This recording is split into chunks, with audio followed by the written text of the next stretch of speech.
What is going on, FG3000? Back in the place to be, and welcome finally to Nikke Goddess of Victory. Dude, I feel like this game had been coming soon for like years, but it's finally here. Global launch was yesterday. Let's go ahead and jump right in. Starting off with a few of the Nikkes that I've done collected. Very, very awesome. As you guys can plainly see, I am playing this on PC via LD Player 9, 120 frames per second, barely any slowdown whatsoever. Check out my link down in the description. I have all those instructions in a video as well. So very cool. This is definitely the way to play it. It's not perfect. Some of the text is hard to read here, but hopefully in the future, they've already kind of, oh my God, neon still. Every time I see neon, it's like crazy. They've hinted that they know people want a PC client. They know people want landscape. So hopefully it comes soon. Check out my girl Haran here though.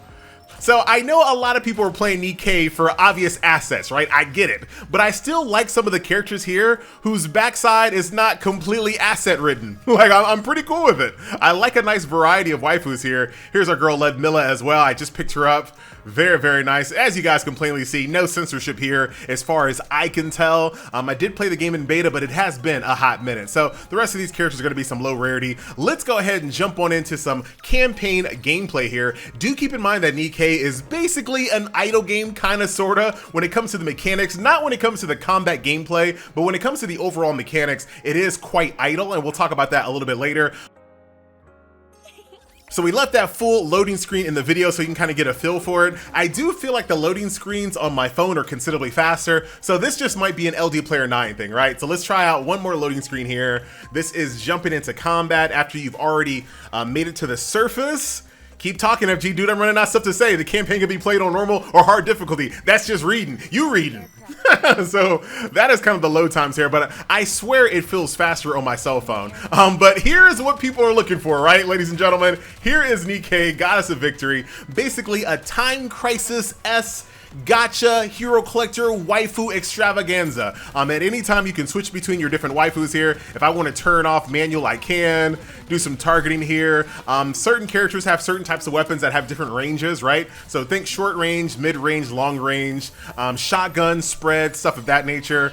Here's the full ultimates playing out here as well. I like to put that on once per day. I don't like to see that too often. They're cool to see the one time, but after that, I'm good. The character I'm using right over here is decent at some decent long range here. I can use my girl Mary, who's a shotgun waifu. She's much better off if the enemies are a little closer and bunched up. And I'll show you some other ones here in a second. But that's combat. This is what people are looking for, right? Hot waifus in a time crisis-esque, one of a kind, right? No other gacha game, no other real mobile game kind of plays like this. So it's definitely a unique experience. It might not be for everyone, but I do implore people to at least give it a try. You never know. Definitely get past the tutorial, because I see a lot of people kind of fall off during the tutorial when you can't turn up the frames per second, you can't turn up the graphics, and people are saying that it's pixelated. Like, dude, you gotta get to the actual game to turn the graphics up.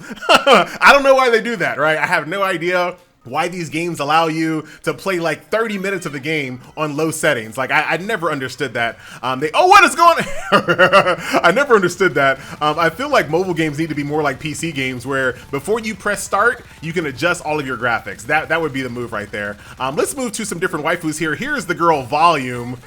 You might not be able to see her perfectly, or you might be able to, but Volume is probably one of the more risque characters in the game, and this is her default skin. Like, imagine when this character here actually gets a skin. Now, if I feel like I'm kind of under a barrage of attacks, I can click the portrait of the waifu that I'm using, and they all duck behind cover and stop for a second.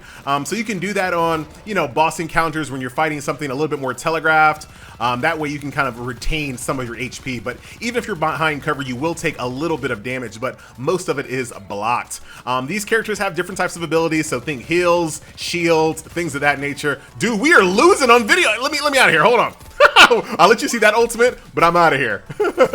I'm leaving right now. Let's go ahead and leave right there. So to reiterate what I said a little bit earlier in the video, the game itself doesn't bear any resemblance to any other idle games on the Play Store, but the mechanics of the game do follow. So I just hit a campaign stage. It's probably gonna be a little longer before I can actually beat that. So what do? I idle, I go offline, I go play other games, I come back, I claim, resources, gear, experience points, etc., etc. So very straightforward. Hopefully I get enough, and then I can push that campaign a little bit further and keep it moving, right? right? So that's the trade-off for not having stamina. You kind of have to, you know, you're going to hit these walls every now and then where you have to just idle and come back later. Here are the auxiliary gameplay modes that are currently in the game. There is the Tribe Tower, which is your tried and true endless tower mode. Right now, most people are going to have access to the Tribe Tower where you can just bring any faction. But here on chapter 713, you are going to start unlocking these faction-specific towers. So this is going to be the kind of tower where you can only bring characters of a very specific faction to go up those floors, but that's pretty straightforward. Let's keep it moving. So Interception is basically like a damage rush mode. In this gameplay mode, you want to live as long as you possibly can, post as much damage as you possibly can. After that's all said and done, you'll post a score, and then based on that, you will get different types of rewards, including gear for your Nikkes. Now, the simulation room, I'm still trying to get used to. It's basically like a bootleg labyrinth roguelike style gameplay mode. So let's just go ahead and jump on it. I'll show you what this looks like, but pretty much exactly what you're thinking when you think of, you know, labyrinth style gameplay modes. You beat a floor, you get a buff, but there are a few different nuances to this labyrinth mode. One last load screen in the video for you. There you go.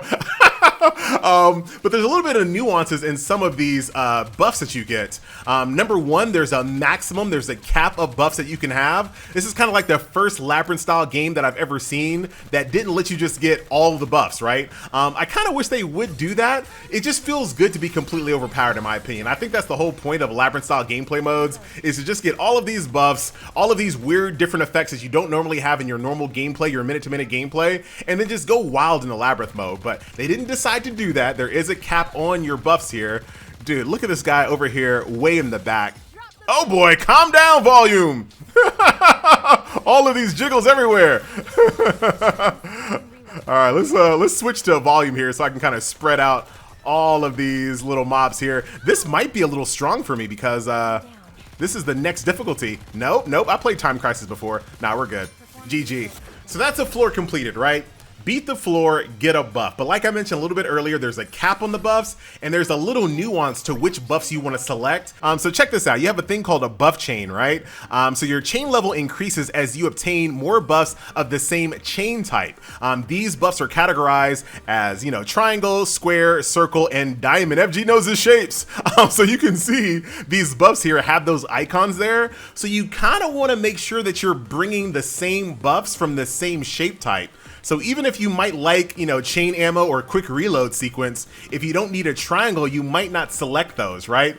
So that's kind of how that works. More to come on this a little bit later. I want to play this a little bit further, but once again, very reminiscent to most labyrinth style gameplay modes. Here's the ICU. So if I want to, you know, restore some of my health or something like that, or resurrect someone, I can do that. Can I go back, or is it already selected? Oh, dude, it's already selected. I didn't want to do it.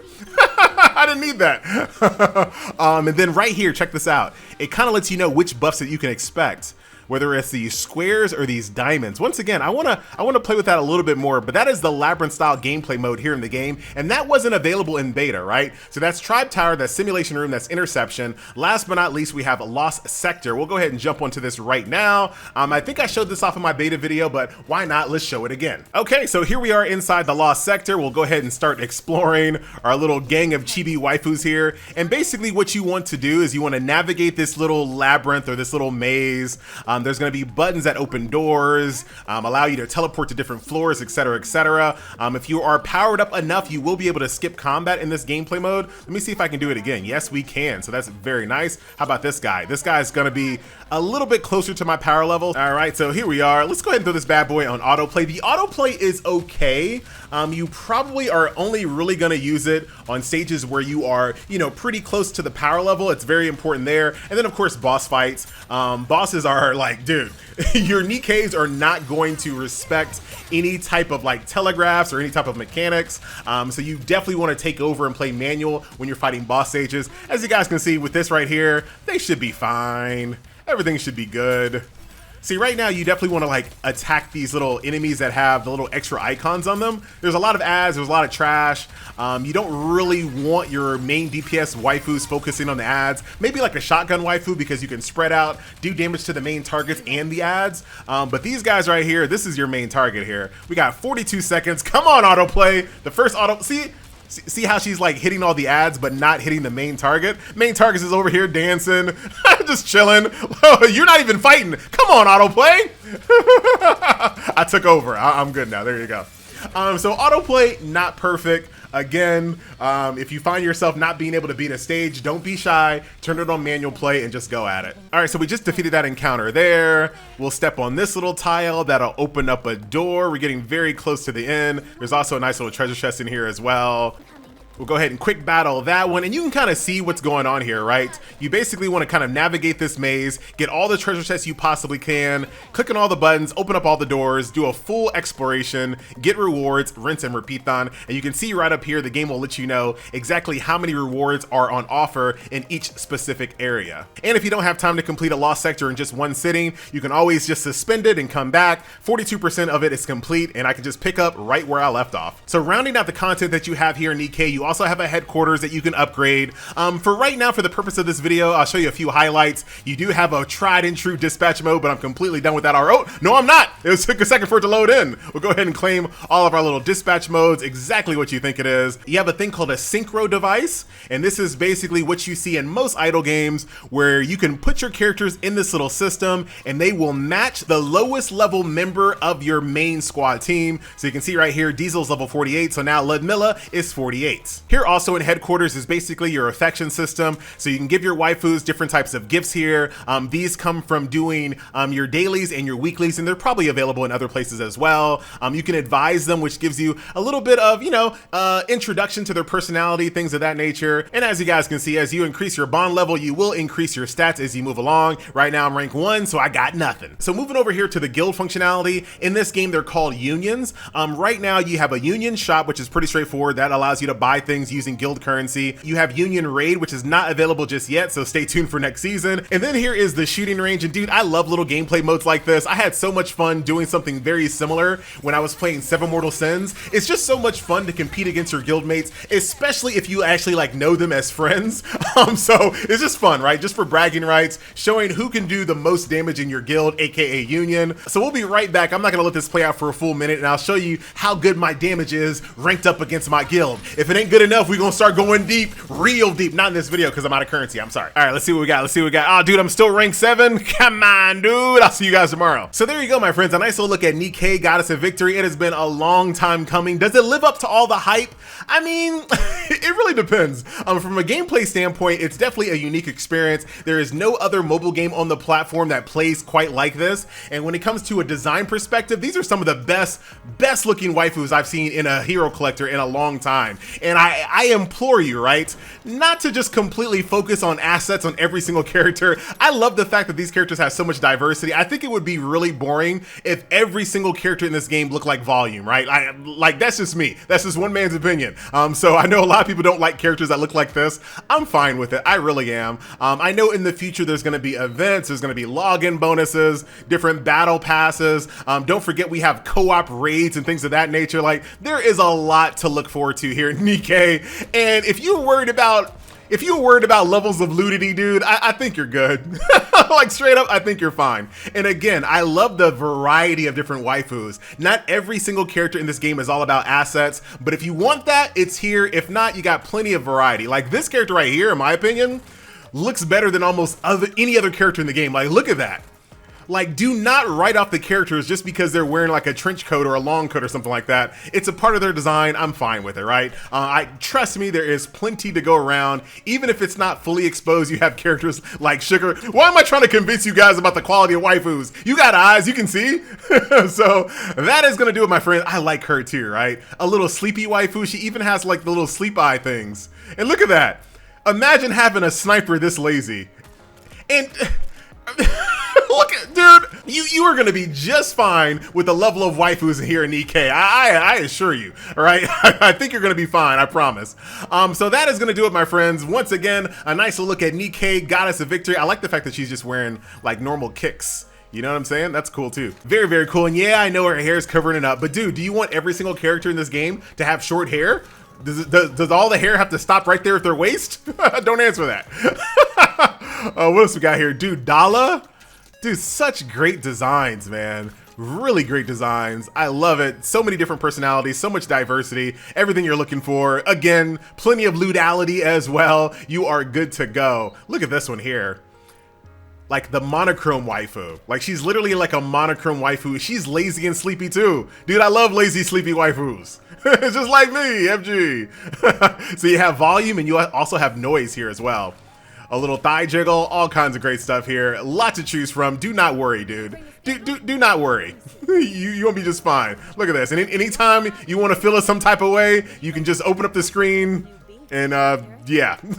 No more details. I need this video monetized. I got bills to pay. Christmas around the corner. All right, guys. So I am out. This character right over here, kind of like a bootleg Mercy. I like her reload. So check this out. Here's her reload. Ah! There you go. I added that sound effect myself. That's not in the game. You really, FG? We didn't know. Look at this. You got waifus that use sword attacks. Yip, yip, yip. Yip, yip, yip. What's the reload look like? Reload looks pretty cool too. What else we got? Here's Haran. I showed you guys a little bit earlier. Noah. So usually I'm not like a big fan of the lollies, but she is so like I like her face a lot. Look at how mischievous she looks. You see the mischief? You see it on her face? Kind of like that quite a bit. Oh yeah, last thing because I got distracted. No, the current banners do not have any form of pity, but you do build up mileage. So it reminds me of Tower Fantasy. Once you pull a character one time, you can then use mileage to buy duplicates of that character in the shop. So there absolutely is a way to get duplicates that you're looking for. And again, drawing comparisons to Tower Fantasy, my bad. Your SRs are gonna get maxed out extremely quickly. Like these characters that you see right here are already max limit broke here on my account. So your main focus in this game is going to be your SSRs, especially considering that your SRs can only go up to a maximum of 160. So they're basically capped out. So can you use SRs? You can, but not for very long. Once you hit 160, that's your cap, dude. So you do have to start moving on over to SSRs, which is definitely a shame. But if I can make a prediction that I completely made up here on the fly, this game is probably going to be very reminiscent to some other gacha games out there where you are going to see SSR versions of these characters in the future. So you're going to see an SSR version of Neon later that looks completely different. That's going to be an SSR tier, right? That's what I think is going to happen, but I completely made that up. So I am out. That was a nice little look at Nikke Goddess of Victory. My name is FG3000. How about the upgrade system, FG? Well, you know, it's pretty simple, right? Idle games, you have idle EXP that you can use to pump up these characters. I showed you earlier how you can synchronize your levels. As far as like equipping gear, very easy. Quick equip, unequip. You have skills that you can upgrade using in-game materials, very straightforward there. And I have not completely hit this cube system. I gotta unlock some more gameplay modes before I can show you this, but that'll come in the future. Upgrade process is so easy. And then of course, as you get dupes, you can use them to limit break and increase your max level. So straightforward, right? So that is it. My name is FG3000 for the last and final time in this video, and I will see you guys very, very soon for even more Nikke. I'm out.